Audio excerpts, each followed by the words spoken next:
Welcome back, everyone. Today's video is going to be a new try to get ready with me. I'm going to be using the products that I chose out in my March Shop My Stash. So I went through my makeup collection. I picked out what I wanted to put in my everyday or on-the-go makeup bag for the month of March. So that is what I will be using to get ready today. And for today's subject, I want to talk about something a little bit personal. So let's get into it. All right, so I have you zoomed in. Welcome. So, okay, for my March bag, I did pick out a couple of different skin prep items. So I do have the Kosas Dream Beam SPF, and then I also chose out the Rhode Glazing Milk. So I'm going to use the Rhode because I actually just put sunscreen on because I just went on a walk recently. So I'm going to do a little bit of this Glazing Milk from Rhode. I've used it a couple times now. I do have combo skin, and I definitely can feel like it makes you look pretty hydrated. I'm going to be using the Lawless Foundation for this one because I also chose out the Makeup Forever Skin Tint, but I used this one in a recent get ready with me. So I have the Lawless Forget the Filler Skin Plumping Line Smoothing Foundation. I have the shade 12M. I don't think the shade match is the absolute best for me, but I think it's fine. We can make it work for today. Also, I stabbed myself with my ring. Again, going back to how people do makeup with their jewelry on. I did have earrings on, and with the headband, it was just so annoying. I was like, okay, Samantha, get it together. So, but you can see the Rhode Milk Glaze is very pretty. I have been liking it. I don't know if I feel like it's an absolute necessary step by any means, but you know. I am going to apply the Lawless Foundation with a sponge. I'm just using one of my favorites. This is from Ofra Cosmetics. And then I'm going to apply the Lawless. I've used this in a past get ready with me, and I said that I wasn't immediately drawn to this foundation because it talked about being a little bit more full coverage and a little bit more mattifying. But I think if you use a small amount, which is my middle name is small amount, light-handed, then it really didn't feel like I was wearing a lot of makeup, and I thought the finish looked good. Again, I don't think the shade is quite spot on, but I felt like it was pretty good. But also for today's topic, I wanted to talk about something that it's been on my mind for quite some time. And I've noticed myself saying here and there, I've said it in a couple of videos, I say it when I'm with friends, but I've said the term, I think I have undiagnosed ADHD. And it's been something that I've thought about. It's been something that I'm do I try to see if I get a diagnosis? Do I need help? Do I need medication? I'm not really sure. But to me, what became very interesting was I own a small business. It's my brand. It's by Samantha March, by SamanthaMarch.com. We released a new product last week, and it's the Procrastination deck. And I was doing a get ready with me, and in the video, I talk about how the products that I put out with my brand are very personal to me. I started the brand at a very low time in my life, and a lot of times I release products that I am looking for because I'm struggling with something in particular. So the Deck of Healthy Habits was one of our first launches. That was when I was really struggling to get out of bed and live a normal life. And I thought if I could just have something where I could pull this card and it would tell me what to do and I could focus on that for the day. So there's the 90-day planner, the daily gratitude journal. When I was really struggling with how to find any sort of happiness throughout my day, I decided to create the daily gratitude journal. So I had a place where I could every single night write down all the things I was grateful for, the small things, the big things, and everything in between. So as I'm thinking about the next product I want to come out with, and I'm thinking about my life, I'm I am just really struggling with procrastination. And it's something that I feel like I've always struggled with. You know, in my video, I was saying even back, to my school days, I would put off assignments until really late. And I would say I always get things done. It's not that I don't do things. It's not that I don't get them done, but I leave them till last minute. So I feel very stressed. I feel very rushed. I feel very oh, now I got to cancel all my other plans because I have to make sure that I get this done. But at the end of the day, it's I get things done. So is it really a problem? I'm just going to do a little bit on my sponge here. In the video, talking about the procrastination deck and what I feel I struggle with, when the comments started rolling in from other women specifically, saying that you struggle with procrastination and you either have diagnosed ADHD or you believe that you have ADHD but you're undiagnosed, I was maybe this is something that I need to look into just a little bit more. I think the foundation is pretty. It's just a little bit warm on me. Also, Caveat, I feel like my skin has been looking so nice recently. I've been incorporating the red light like 3-4 times a week. I will link my red light down below. I just use one from Solawave and you can get it on Amazon. But man, I think that it is making such a huge difference, especially with like my acne scarring on my cheeks.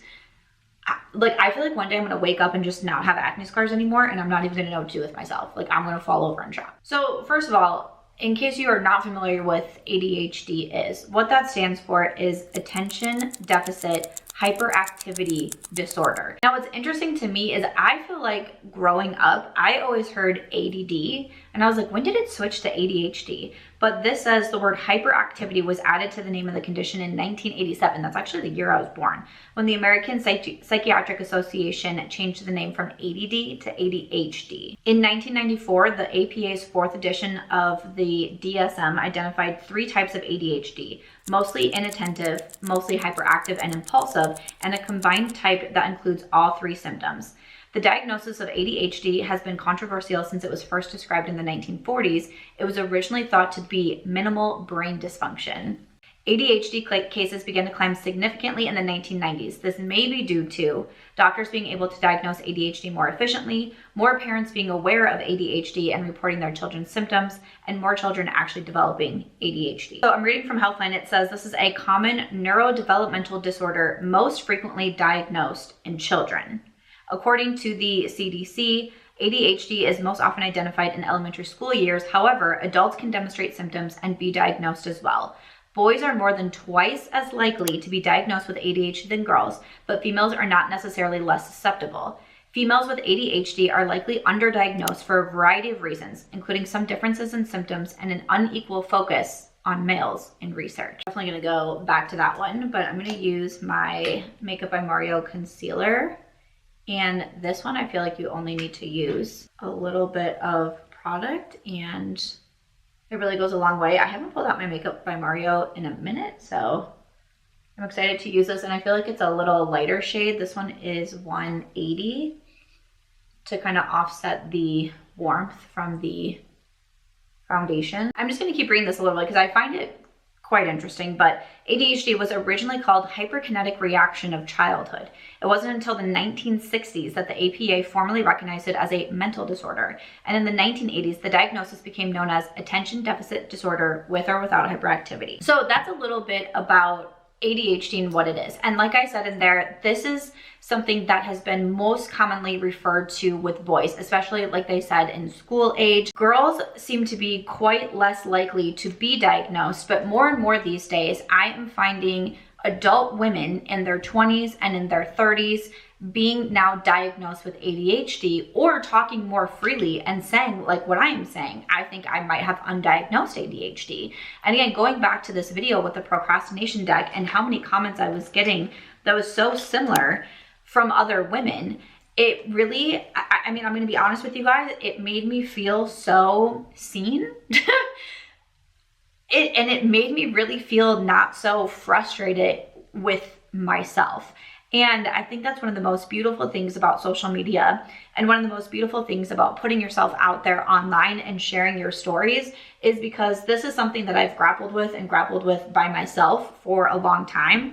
I have thought of myself to be lazy and unmotivated, and which is so strange to me because at the same time, I pride myself on my work ethic. I've been self-employed for over 10 years. I don't think that you can be self-employed for that long without having a strong work ethic, right? So it's like, I get up every day, I have my routines, I know what I'm doing, I teach myself, basically everything about my jobs are self-taught, like I have the motivation to do that, but then I'm like, then I get to some projects and I just like, I can't do it, or I let like my laundry pile up, or the dishes, or like my mail like will be in stacks, and I'm like, what is wrong with me? And it's like, I can't make my brain do the things that I know that it should be doing. Same way when it goes back to the deck of healthy habits, like I knew that I needed to wake up and do these tasks throughout the day, and I could write them down. I could write them on a to-do list. I could put them on a sticky note. I could put them in my notes app on my phone, but I wouldn't do it. But something about having the card deck and almost like being told what to do that day,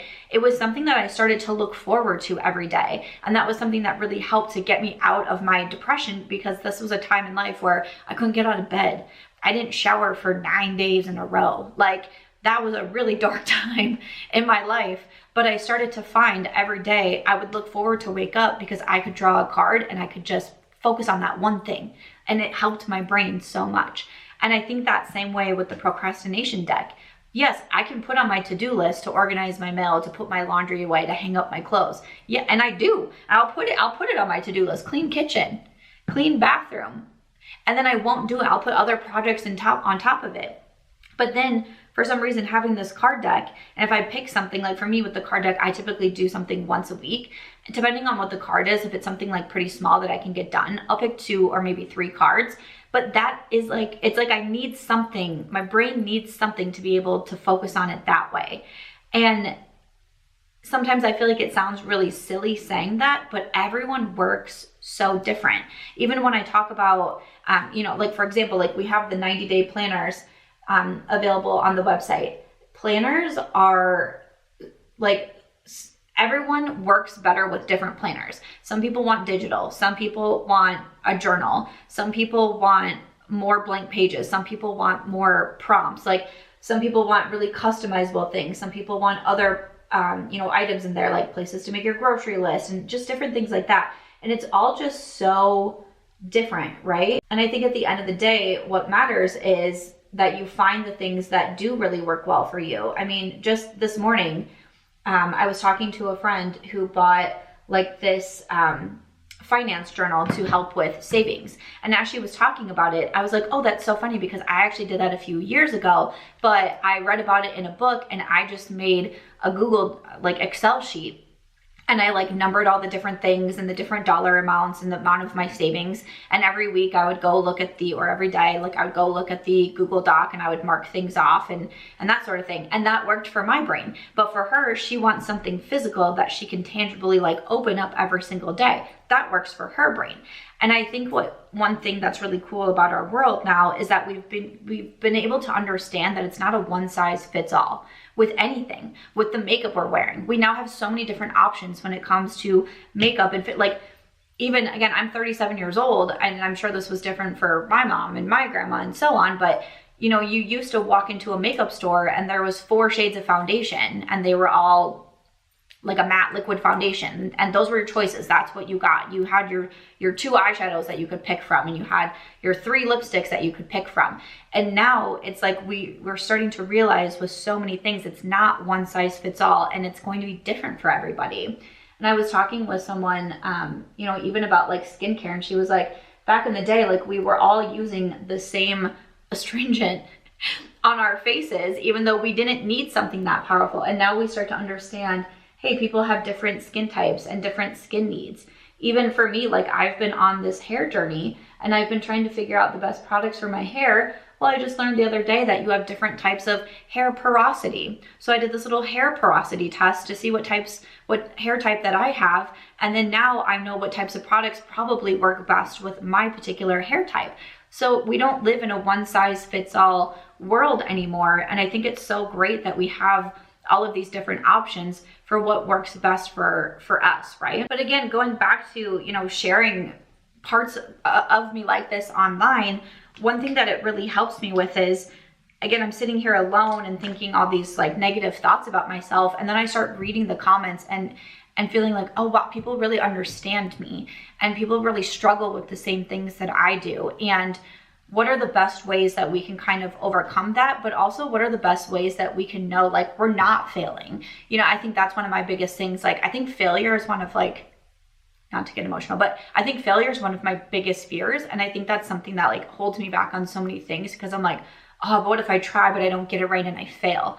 And so I have this fear of failure that holds me back from so much. So you know, reading all of these different comments really helped me so much. And I thought, I just want to look into this a little bit more because this is so interesting to me. So I found this article of how girls with ADHD are different. It's on the Child Mind Institute. So it says, we were initially taught that ADHD is a boys phenomenon. This is from Stephen Hinshaw, PhD, chair of the psychology department at UC Berkeley. 3 decades later, we now know this is an equal opportunity condition.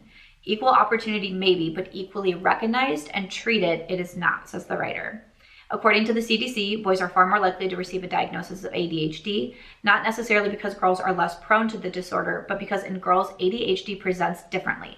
The symptoms are often more subtle and they don't fit the stereotype. Politely daydreaming underachievers just don't attract attention the way hyperactive and impulsive boys do. Staring out the window is nothing when the kid next to you is dancing on the sill. A late or misdiagnosis doesn't just mean girls don't get the academic services and accommodations that could help them to succeed. Research indicates undiagnosed ADHD can jeopardize girls' and young women's self-esteem and in some cases, mental health. I thought this line was very interesting as well. Whereas boys with ADHD tend to externalize their frustration, blaming that stupid test, acting up or acting out, girls are more likely to blame themselves, turning their anger and pain inward. I was literally just saying, this is my fault. I'm a failure. I'm lazy. I'm unmotivated. Girls with ADHD are significantly more likely to experience major depression, anxiety, and eating disorders than girls without. So for me to sit here and say that it's probably been within the last year, maybe not even a year, that I've started to say, I think I have ADHD. I think I have undiagnosed ADHD. That I keep saying that. And for me, when I actually started to look things up and I started to see links between ADHD and mental health, man, that like kind of hit me like a ton of bricks. And I'm not saying that I have mental health struggles because possibly there's undiagnosed ADHD. I've been through a lot in my life, okay? Like I've had some shit thrown at me in my days, okay? So like, I'm not saying that it's just that or only that or anything along those lines. But when you read that, it is kind of like a, like, and it just kind of opened up my eyes to, you know, maybe there is something a little bit more to this, right? So I looked into it a little bit more. This is an article from cedarsinai.org. This says, despite being one of the most common pediatric behavioral health conditions affecting around 6 million young people, ADHD is frequently missed in girls and female adolescents. Only 6% of girls ages 3 to 17 are diagnosed, compared to 13% of boys in that age group, according to the CDC. Girls are also diagnosed an average of 5 years later in life than boys. This does say the tides are finally starting to shift thanks to viral social media posts educating young people and families on ADHD and a growing medical understanding of the condition's wide range of presentations. If the uptick in awareness can be translated into care, girls could stand to gain the most. So again, it goes into 3 different types of ADHD: impulsive and hyperactive, inattentive, or a combined of the two. While people across genders can have any type of ADHD, hyperactivity is 5 times more common among boys and male teens. Girls and female adolescents are prone to inattentiveness, which doesn't include the classic ADHD hallmarks of loud interruptions, fidgeting, or hyperactivity. I think that's the biggest thing that I have heard when I hear people talk about the difference between boys and girls getting diagnosed with ADHD is that you can see it on the boys, and they're loud and they're rambunctious and they can't sit still and always looking everywhere, whereas girls tend to be a lot more quiet. So again, this kind of goes back to research and how research typically is involved on the male side of things and not necessarily so much on the females. But this is what we've had for so long. This is what the research has said. This is what ADHD looks like. And it looks like hyperactivity. And it looks like not being able to sit still. And it looks like talking out of turn and all of those things. So when you see a girl sitting quietly in the back of the classroom, that doesn't look like ADHD. That looks like maybe someone who is just shy or quiet. So this article goes on to say it's been studied more in boys. Most of what doctors, parents, teachers, and the public know about ADHD is skewed because of the long-time focus on boys with the condition. There's a gender bias in the research and general thinking. It also talks about girls masking their symptoms. I've seen a lot of articles mention masking. Again, I'm gonna try to give like just a little overview here. I hope this is something that you're interested in. You feel like you struggle. Maybe you have a daughter or a son or a child who struggles with this. Maybe, you know, this is something that you can look up a little bit too. But it says many girls with ADHD work harder or study more to make up for lapses in attention and planning. This masking of and compensating for their ADHD symptoms often leads to a delayed diagnosis when compared with boys. Girls who are trying to compensate for ADHD often get overwhelmed, but people around them may not notice. This article also noted that anxiety could be the first indicator of ADHD. And again, I'm not trying to say that if you have anxiety, you automatically have ADHD. If you have depression, you automatically have ADHD, but there are some links between them. I'm gonna use the Huda Beauty Liquid Blush in Ube. In my last Get Ready With Me, I've forgotten I did this at like the very, very end, so we're going to remember to do it now. But I've actually been liking this kind of like pink cheek. I've been doing very like simple eyes with a more like pop of the Ube cheek, and I've been finding that I've been really liking the way that that looks. I chose out this YSL quad, and man, I have been really liking this one so much. I have worn it, I think, almost every single day last week that I wore makeup, and I have just been a big fan of this one. And what I'm gonna do is I just kind of mix these two together first and put that into my crease. But all of this was so interesting for me to learn, for me to understand that, you know, whether this is a diagnosis or not, at the end of the day, it made me learn a lot about myself. And I think working on something like the procrastination deck, it really just took me to be able to understand these are some things in myself that I don't love and that I really want to focus on, and how to be better at it. And I think one of the first things that you can do is really just recognize like, hey, maybe this is a real issue, maybe this is a problem, and then what is it that you can do about it. But I think if you just kind of, you know, go through life like unawares, like everything's fine and all of that, I mean, you're not really going to be able to change anything. So this was something when we started to work on the deck and I was like thinking about my life and what I was frustrated in, that's really what I kept coming back to. And even now, like, again, I was saying in that video that I posted last week, like, I can film videos in advance and be like, oh, I'm gonna get these up and I'm gonna have them ready to go, and then I won't do it. And I'll put other tasks before it, and then it'll be the night before, you know, I'm gonna schedule my upload and I'm still sitting here editing, and then I'm like stressed about it. I feel like I put so much unnecessary added stress into my life because of the way that I can procrastinate tasks. Love to know, especially because the amount of comments that I had on that original video that really kind of sparked this discussion was, you know, if you feel like this is something that you struggle with, if you, because again, it's really interesting to me seeing so many women in their 20s, their 30s that are just now getting diagnosed with ADHD, and me wondering like, if I do have it, if this is something I would have been diagnosed with when I was younger, would it have impacted my future? Like, would things look differently for me? And of course, like, I don't really want to do like a what if and like all that situation, because like I am where I am now and this is what I have to work with. But it does kind of make you wonder, what if, or like what would life look like? And you know, for me, I've looked into the different things. Of course, there are ADHD medications that you can take, and I actually know female and men that are on medication for ADHD and how it does help them be able to focus on tasks. And you know, that's definitely something that I've thought about for myself, and when I've thought about like, do I go to a doctor and try to see if I can get a diagnosis for this? But one thing, I'm just going to share one thing really quickly that I have used that I do feel like can help with my focus especially. And as always, when I talk about anything, I always suggest that you do your own research. That's also my middle name, is do your own research. But this is something that for me has helped, and it's something that I've talked about a lot since that I've started trying it. And maybe if you've been here for a minute, you've heard me share this story, but it was just like something that I found so crazy. But when back in 2022, I got quite sick. Well, it was the end of 2021. I started to get really sick. And then in 2022, I started working with a naturopathic doctor. I ended up getting diagnosed with adrenal PCOS. And that really helped me, just having that diagnosis really helped me understand why I was having these issues, constant bloating. I gained 30 pounds in 3 months. I couldn't eat food. I was starting to throw up my food. It was bad. Brain fog. I was tired all the time. That was a pretty bad time, right? So one thing that we had looked into was medicinal mushrooms, functional mushrooms, things like lion's mane, turkey tail, cordyceps, tremolo, things like that. And I was able to find this company. They're called Versio Wellness. They're one of my favorite brands. I talk about them a lot.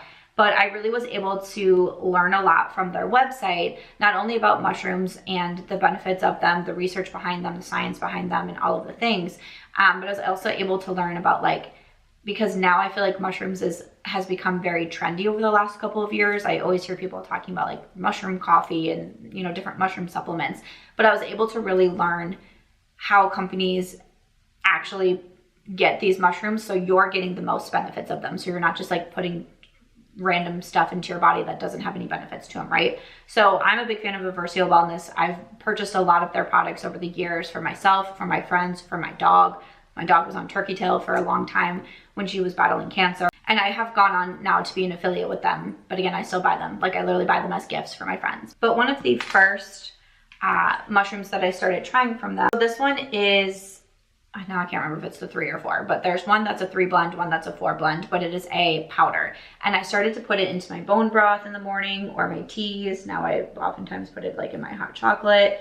But the story that I would tell is that I always have said, like, I have trouble concentrating on one thing at a time. And I always have like 1,000 browser windows open, or like I can't just like sit down and eat a meal. Like, if I'm like by myself, like, I don't even know what that means. Like, I'm typically always reading a book.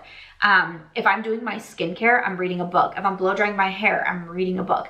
Like, I can't just do one thing at one time. I like, my brain can't even comprehend what that means, right? Like, I'm always multitasking. But sometimes for me, it's like, I just want to sit down and like be able to answer emails or just edit a video in one go, right? I don't want to because then I start working on a different thing and then my mind goes over here and then I'm like, oh wait, I got to finish this. And then my mind goes over here and then I'm like, oh wait, I need to do that. And like, some days might sound silly, but I sometimes feel exhausted, not because I'm doing a lot in a day, but because I'm doing a lot all at one time. And I'm like, what is wrong with you? Just finish one task and then move on to the next. Like, I feel like I stress myself out, or I tire myself out because I try to do 8 things at one time. And I'm like, just do one thing. Just finish one thing.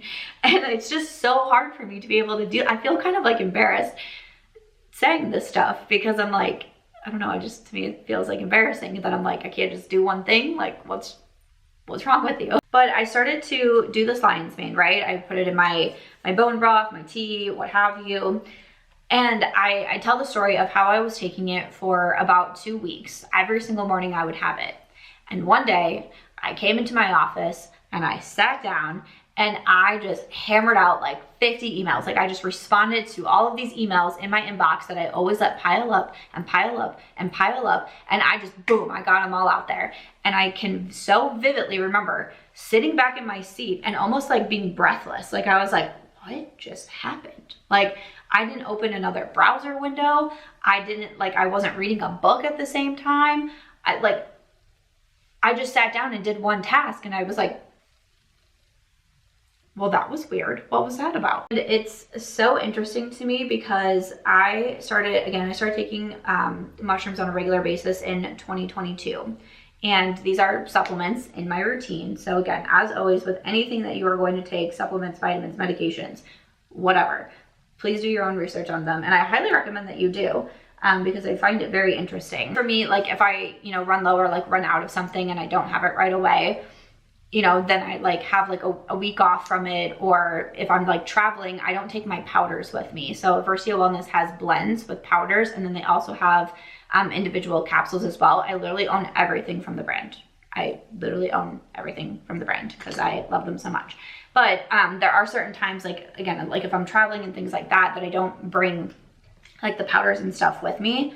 And I can notice a difference of when, specifically with the lion's mane, of when I am on it regularly versus when I am not. And I can notice my focus. So for me, one thing that I try to have every single morning is this blend with the lion's mane in it. Again, I try to put it in tea, if I'm having a hot chocolate, if whatever it may be. I try to make sure that I have it every single day because I notice that it can help me with my focus and my concentration so much. And that's just like one little thing that I have been able to do. Now, there are some different articles out there, like this one is from Medical News Today. It does say, like, research suggests that lion's mane mushrooms may improve some symptoms associated with attention deficit hyperactivity disorder, such as difficulty concentrating and learning. It does say recent studies suggest lion's mane may have nootropic properties, which might improve cognitive functions like learning, thinking, and memory. Lion's mane may therefore be beneficial as a treatment for some ADHD. Now I do want to say this, limited research is available on the health benefits of lion's mane in humans. Research predominantly is focusing on how lion's mane may affect mental health and brain function, especially in people with Alzheimer's disease. This is because scientists believe the mushroom may have neuroprotective and neuroregenerative properties. And researchers have not studied directly how lion's mane affects ADHD, but there are some clinical trials that suggest it may improve some ADHD symptoms. So, I wanted to say both of those things and some things for you to look up. I think sometimes for me, I get a little bit frustrated when I hear things like lack of research or there's not a lot of research here, because even when I was saying earlier with the boys versus girls and there's more research into studying males and that sort of thing, to me that just feels like what's the norm. And it's also kind of one of those things, because even when I talk about things like PCOS, like it's not a very researched condition. And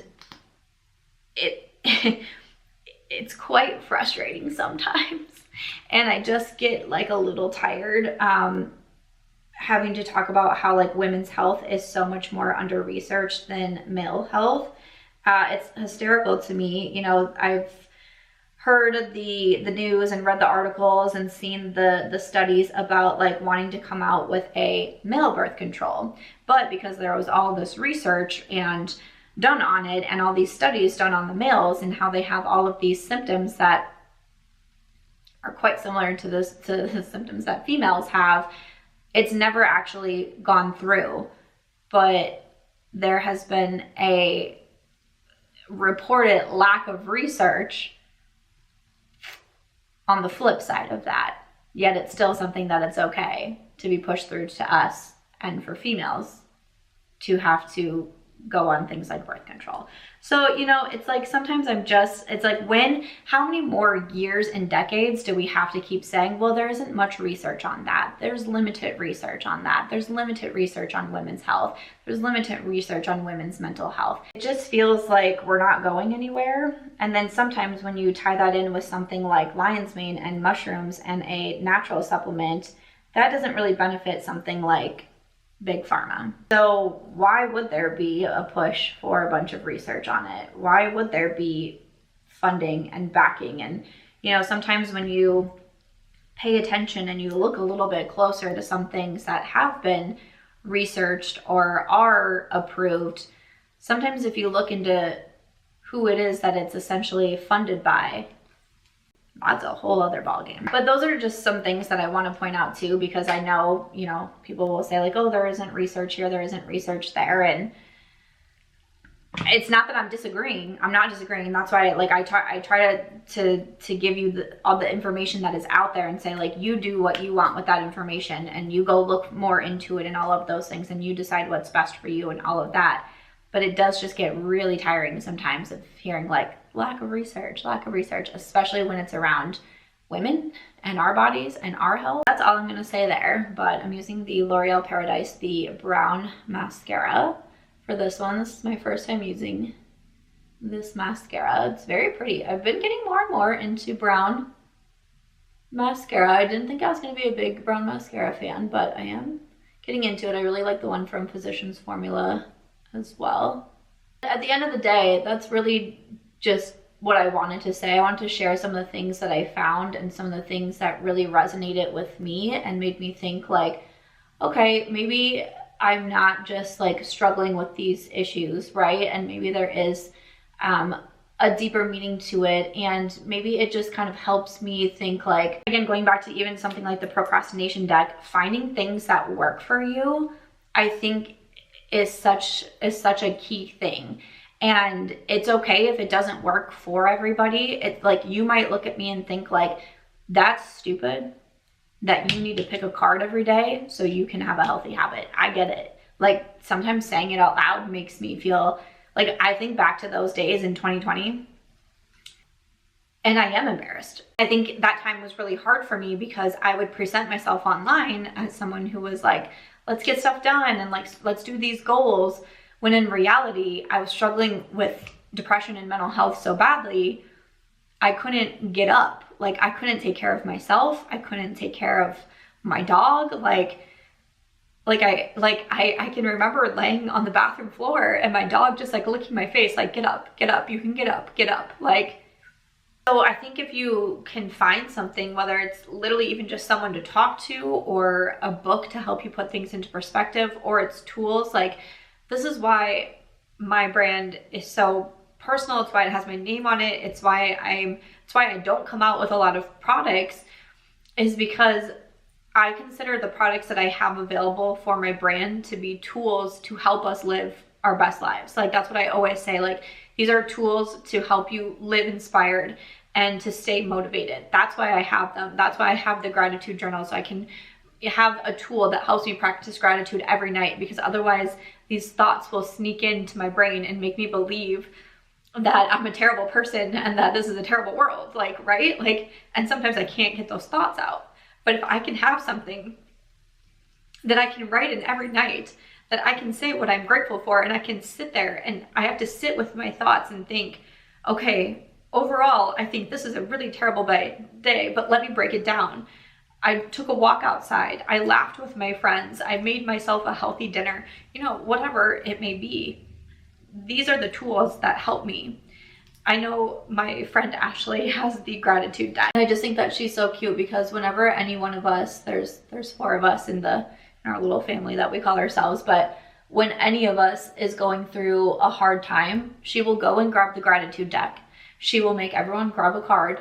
And then, so the gratitude deck, you know, same as the healthy habits and the procrastination deck, it has something on there that you are probably grateful for. Some things you might have to think about a little bit more than others, but like there's probably the card that you're drawing, there's a reason for you to be grateful for that thing. And then we go around and we talk about the card that we got and why we are grateful for that thing on there. And it's just such a nice, like, I don't know if I want to say like tradition, but it's just nice to know when one of us is like really going through something, we can always come back to that. We can come back to that gratitude deck. Same, you know, the procrastination deck, when I really feel like, okay, things are getting out of hand, I'm not focusing, I'm not staying on my tasks, I can draw 1, 2, 3 cards, and it really helps me focus. And again, maybe you're someone who is better at like writing things down, or you have a different system for it, or you notes in your phone, or again, whatever it may be. It just goes back to like whatever works best for you. I'm someone who really looks at the world as like, we're all just doing the best that we can, right? I've said this in another video, but like we have one life and we're literally just trying to do the best that we can. We're trying to make it through each day and be a good person and be a happy person and hopefully make the other people around us happy as well. That is something that like I really truly believe. I know people call me a positive Polly, and like sometimes I can be a little bit naive, but like I really just think at the end of the day, people are just trying to make it through each day and be happy, right? So whatever we can find that does that for us, I think is the most important thing. For my lip combo, I'm gonna do something a little bit different. I'm gonna do the Anywhere Caffeine lip liner, and then I'm gonna put the Rhode Lip Shaper, Peptide Lip Shape on top and twist, because I've been saying that I haven't loved this as like a lip liner, and it's like, it's one of those products that it's like, it's a lip liner, but it's like a lip shaper, like a lip contour, like a lipstick, like I was like, so I'm just trying to figure out ways that I feel like I can best use it. So we're gonna try it this way, because I don't like it as lip liner because I feel like it wipes off too fast. So we're gonna try it as lipstick.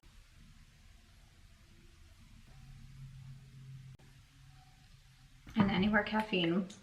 It's just a favorite lip liner of mine. I chose it in my Shop My Stash with the gloss, but again, we're gonna try the Rhodes. I'm just gonna use this to like fill in my lips. I'm just wondering like too, like using it this way, like how fast it's gonna fade on me.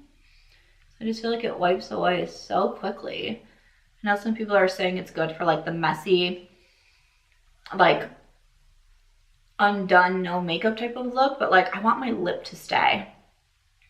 Like I'm very particular with my lip products, but like I do want them to stay. But this is cute. Bronze eye, I really like the brown mascara. I think that looks really good. The complexion, I think the Lawless Foundation is quite nice. If you use a small, like I typically just keep using a small amount of product, but I think that's pretty. The Marc Jacobs bronzer, the Huda blush.